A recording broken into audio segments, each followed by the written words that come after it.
this Sunday, you may be thinking, hang on, we've only sung 2 songs. We're trialing our new format of extended worship this week. So we have 2 songs at the beginning, and then the kids go out, and we're going to have our message from the Word now, and then we're going to have more time to worship in response after the message, okay? So if you're feeling confused about how things are going, that's why we're where we are.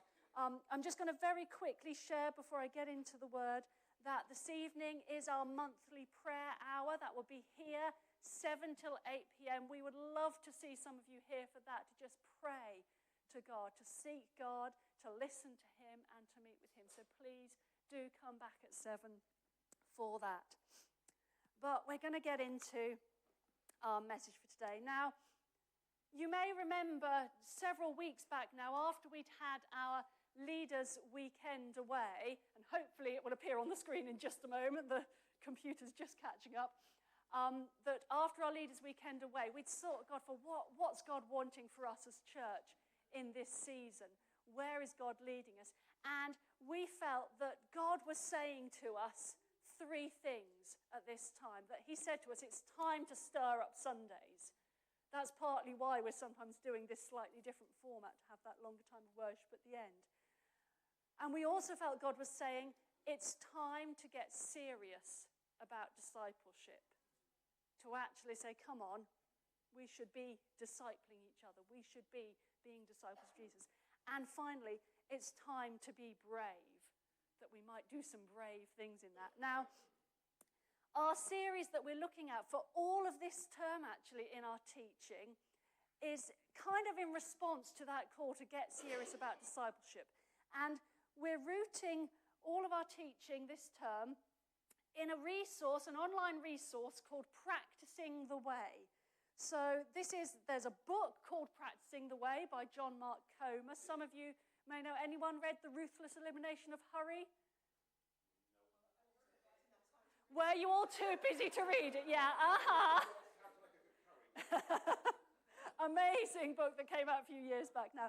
And so there's this whole list. There's a book, there's a website, practicingtheway.org, and there's various supporting courses to it. But it's all about actually that sense of discipleship and what it means to follow Jesus. Now, all the details about all of that stuff will be in NCC News this week. If you don't get NCC News, please do grab one of the hospitality team after the service. They're the guys in the blue tops. Give us a wave, hospitality team.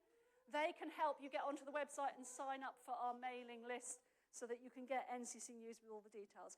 But basically what we're doing on Sundays is we're going to be giving almost tasters of this Practicing the Way teaching and resources. And then you might choose in your small groups to actually use the online resources and do the full course. So they have video teaching and discussion guides and everything on there. So if in your small groups you feel inspired and want to take that on, you can go ahead and do that. So this Sunday and next, we're doing kind of an introduction to it. And then for the rest of the term, we're going to be looking at different spiritual practices out of the course and sort of looking at each one of them on a different week. So that's where we are headed. That's where we're coming from. But it's always good, isn't it, to start in God's Word? Yes? Excellent. So Nicole is going to leap up and come and read to us from... leap, very, very gazelle-like leap there. Nicole is going to read from Mark chapter 1. Does anyone know what page that is in the church Bibles? Mark chapter 1.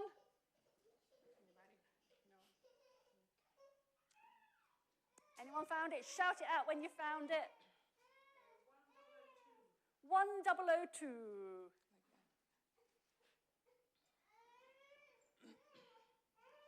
I'll be reading from verses 14 to 22. After John was put in prison, Jesus went into Galilee, proclaiming the good news of God. The time has come, he said. The kingdom of God has come near. Repent and believe the good news. As Jesus walked beside the Sea of Galilee, he saw Simon and his brother Andrew casting a net into the lake, for they were fishermen. Come follow me, Jesus said, and I will send you out to fish for people. At once they left their nets and followed him. When he had gone a little further, he saw James, the son of Zebedee, and his brother John in a boat preparing their nets. Without delay, he called them, and they left their father Zebedee in the boat with the hired men and followed him. They went to Capernaum, and when the Sabbath came, Jesus went into the synagogue and began to teach.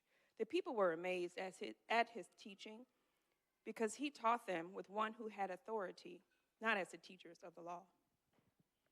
Awesome. Thanks, Nicole. Yep, that's good. Thank you. Leaping energetically again. I feel underprepared for the kind of athleticism that's required this morning. So I want to start this morning by getting us to think about a question that in theory should be quite an obvious question. And that question is, what does it mean to be a Christian? If someone says they're a Christian, what does that mean? Does it mean that they believe in Jesus as the Son of God? Does it mean they've had some kind of spiritual encounter with Jesus and come to faith in him? Does it mean they've received forgiveness from him through his sacrifice and received a new life in him? All yeses so far, hopefully, yes? Does it mean that they attend church?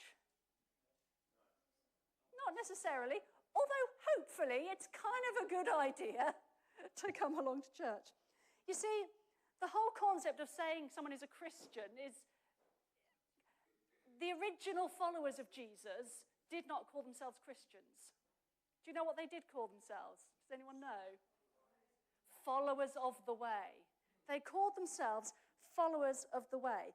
And I think that's really interesting to bear in mind as we look at this passage that Nicole just read for us, when Jesus calls his first disciples.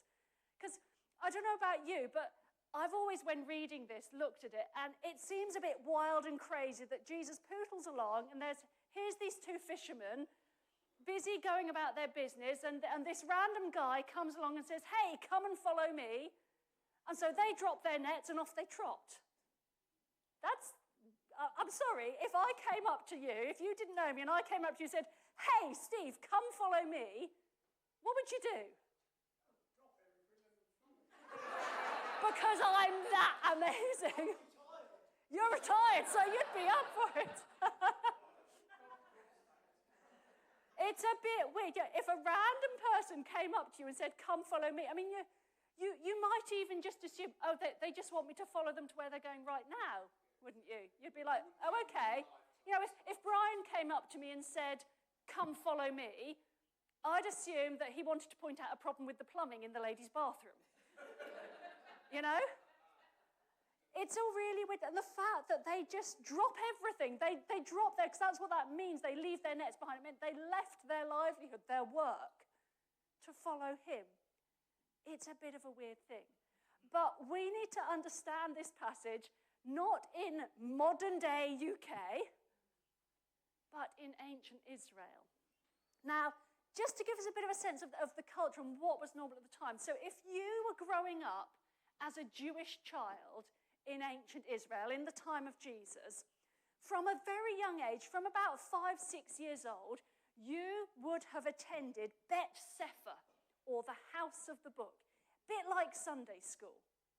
So you would have attended every week, and up until the age of 12, you would have attended the house of the book. And what you would do there is you would be learning the Torah off by heart. So the Torah is the first 5 books of our Bible. On our Bible timeline, it's 1, 2, 3, 4, 5. So it doesn't include Joshua. You would be learning those 5 off by heart. Every single child. Can you imagine that? Every single child from age about 5, 6 up to the age of 12, you would learn the Torah. That's what you would do. Now, once you reached age 12, a bit like how we used to have the grammar school system, and some areas still do, there would be a pause and evaluation would take place. And if you were good enough, if you'd done well enough at learning the Torah, you at that point would get to progress to Bet Midrash, or the house of learning. If you didn't make the grade for that, that was it. Your religious education stopped there, and you got on with the rest of life. But at around 12, if you were really good, you were invited to join the house of learning. And you'd be in the house of learning till age 17. It was attached to the local synagogue, and there you would learn the entire Old Testament. All of these books you would learn. You'd learn to recite them. You'd learn them off by heart up to that age.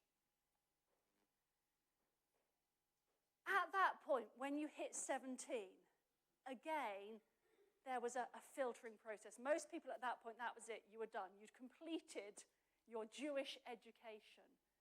But a very select few who'd shown a real grasp of those scriptures, who'd shown a real commitment, might then be invited by a rabbi to become their disciple. And a disciple was like an apprentice of a rabbi. It was a real honor because it showed that actually, you're the best of the best. You've made it through Bet Sefer, and it's already quite an honor to have made it into Bet Midrash. But then the real star students were invited to become the disciples of a rabbi. Now, that's the context of the culture, that if someone asked you to be their disciple, if a rabbi asked you to be their disciple, you did not turn that down. That was an incredible thing.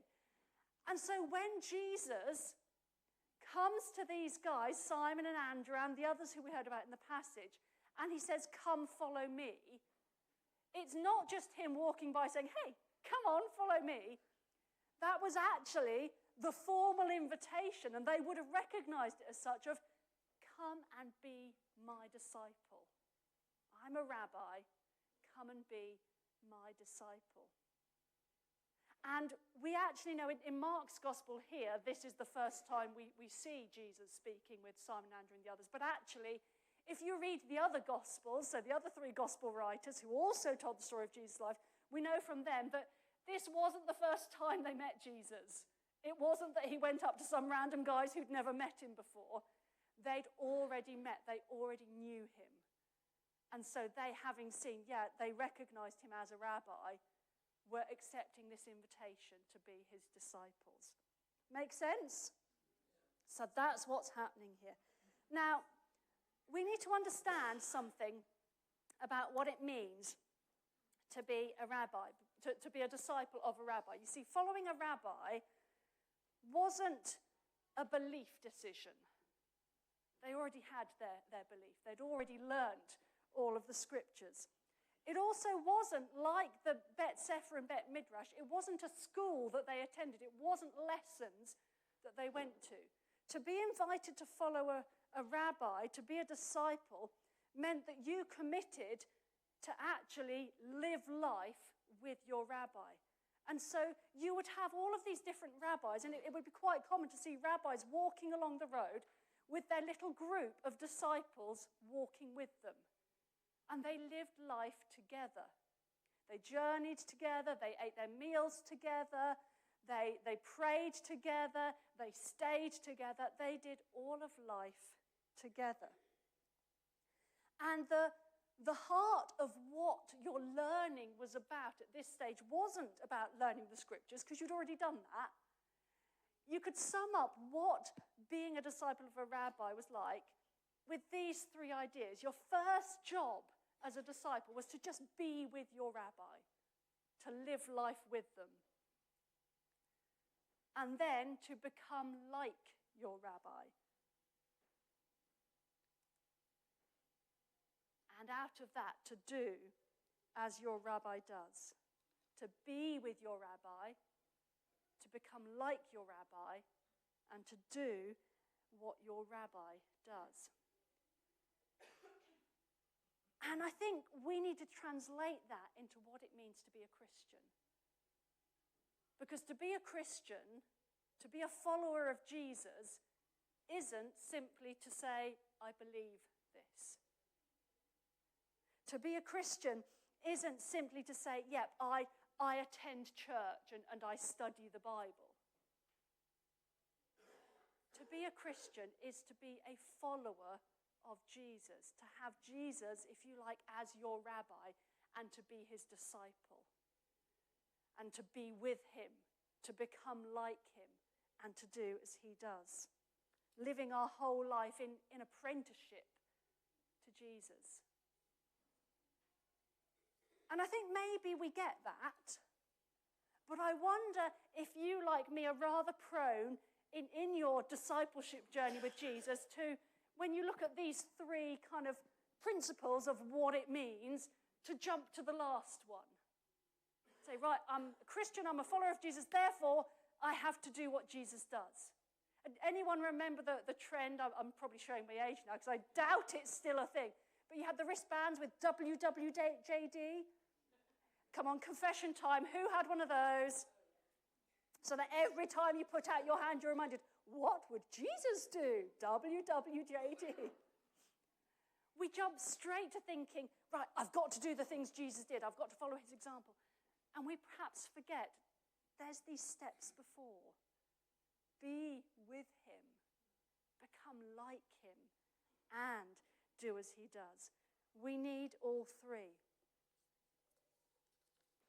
Let me share with you, on this thought of being with your rabbi, a quote from someone even older than Jesus. This is a quote from, in my best Hebrew accent, Yosef ben Yoezer. I'm not seeing any nods of recognition yet. No, the guy.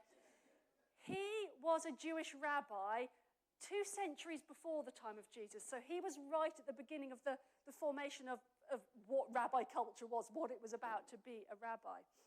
And one of his really famous sayings that was well known in the time of Jesus was this. So that the Mishnah is like part of the Jewish teachings, their sort of way, rule of life, as it were. And he said, let thy house be a meeting house for the wise, and powder thyself in the dust of their feet, and drink their words with thirstiness. And that phrase, powder thyself in the dust of their feet, became core to the Jewish understanding of what it meant to follow a rabbi. There's kind of two pictures that drew out of that phrase. The first one, they took being covered, powdered in the dust of your rabbi's feet, to mean you literally would sit at the feet of your rabbi. So when they were teaching, your rabbi would sit, and you would sit at their feet, so that the dust on their feet would rub off on you. And we see that phrase played out. Who knows the story in the Bible of Mary and Martha? Yeah, so where Jesus has gone to the house of Mary and Martha, and he's there teaching his disciples, and Martha is busy in the kitchen preparing the food for all of these guests.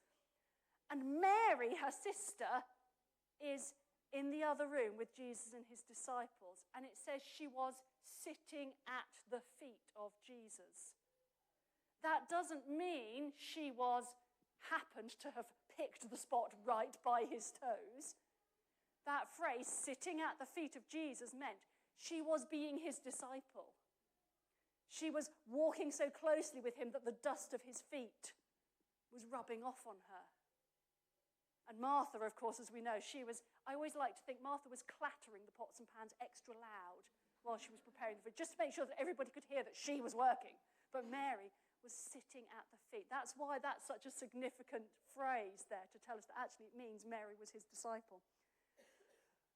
You also find in the book of Acts, the Apostle Paul, so Paul, who was the apostle to the Gentiles, who took the good news of Jesus to the Gentiles, he introduced himself and says that he was educated at the feet of Gamaliel.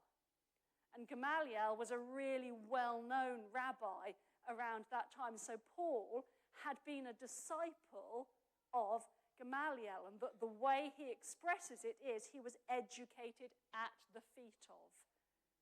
So that whole picture of a rabbi and their disciples is painted as being at the feet, getting the dust of their feet on you.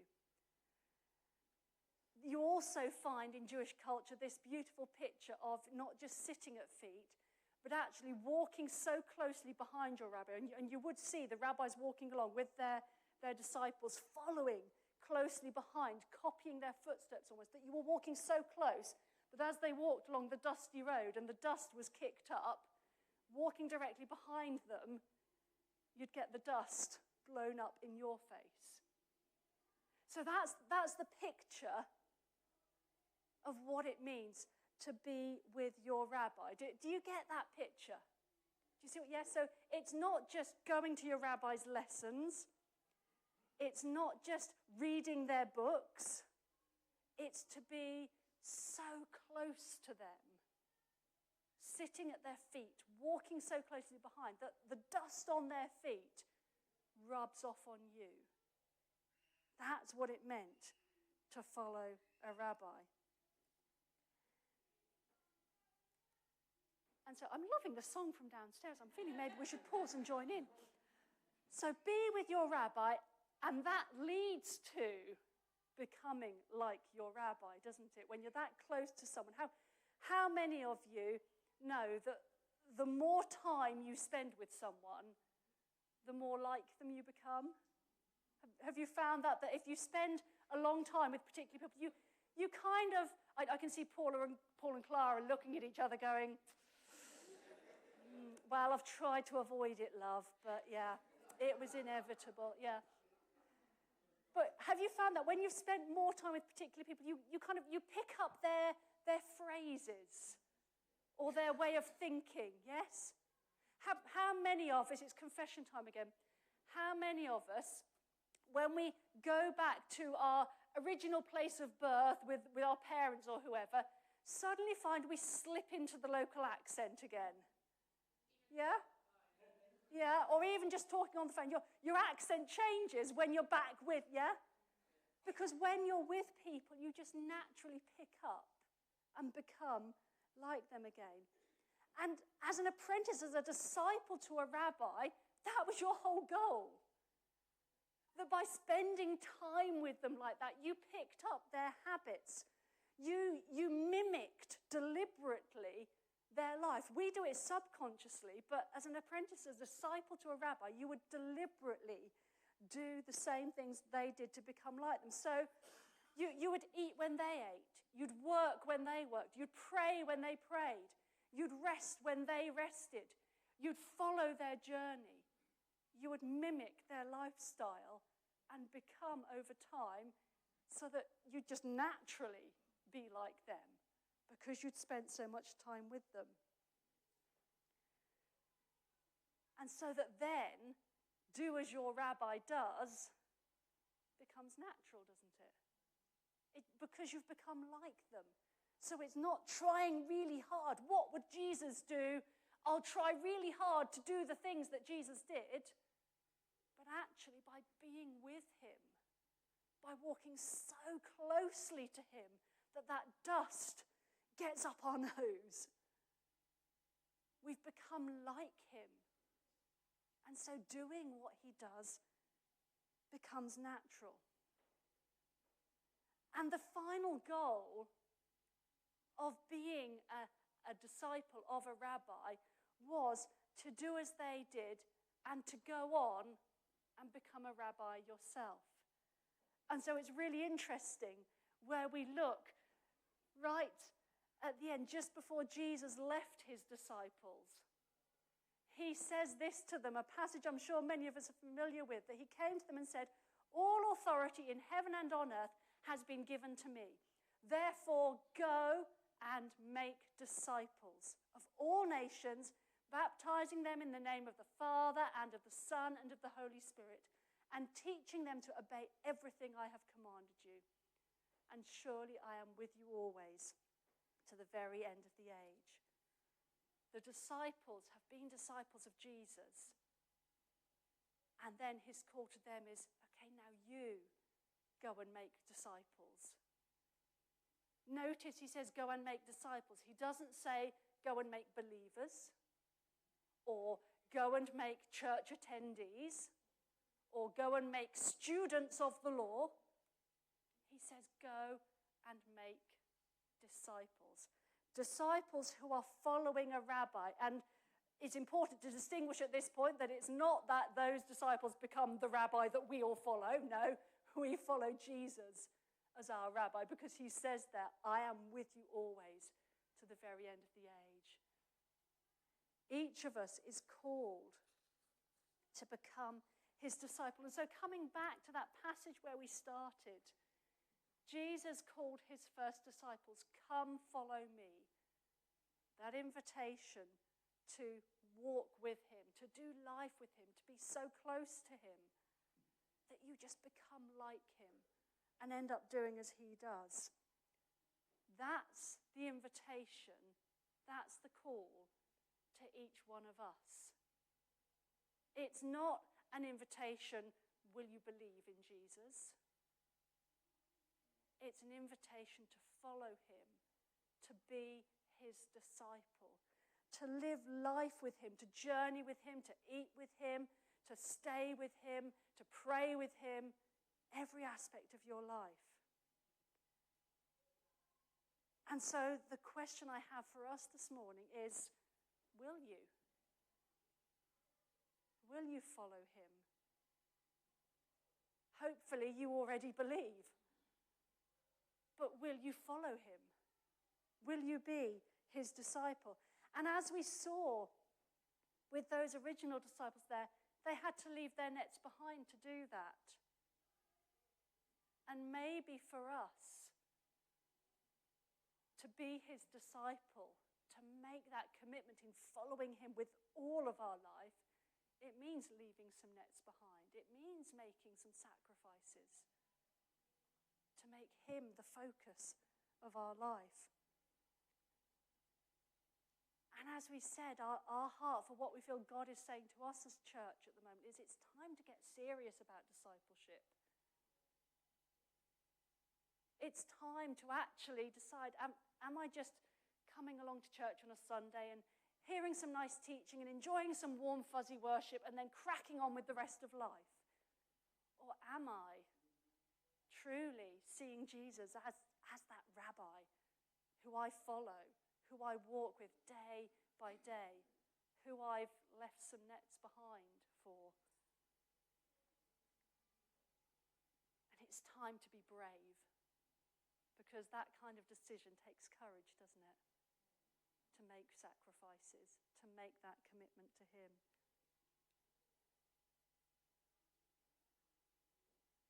And so I want to invite us now. We're going to have our time of extended worship now. The band are going to come up and play for us in a moment. But we're going to begin our time of worship now by breaking bread together.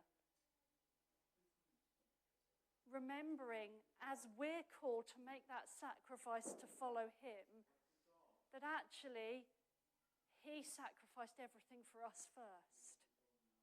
We're called to follow him with all of our life. But before we even think about that decision, he came and gave his life for us on the cross so that we could be forgiven, so that we could truly follow him. And so the bread and the juice are at the front here. And as we worship now, perhaps, band, do you want to come and have yours first before you come to lead us? As we worship now, I want to invite you to see this receiving of the bread and the juice as accepting that call. Here's Jesus' life, his body broken for you, his blood poured out for you. Will you now hear that call to come and follow him and bring your whole life to sitting at his feet, to walking so closely behind him that his dust gets up your nose? Will you make that choice this morning? So once the band have finished there, they're going to come and lead us in worship. And then at any point during our worship, you can come up and take that step as a declaration of, yeah, I'm committed. This is my life for you, Lord. And we're then just going to continue in worship. So the band have got songs to play, but can I encourage you, during the worship, if you feel like God's saying something that he wants to share with us as a church family, then feel free to speak it out in a quiet moment between songs. If you're not sure, come and have a quiet word with me and I can help you decide whether to share it or not. Let's be open to Jesus in this moment as we meet with him, for him to move among us, for him to speak to us, and just be that close to him in this moment that we're hearing from him and open to whatever he's prompting us. So let's worship him now.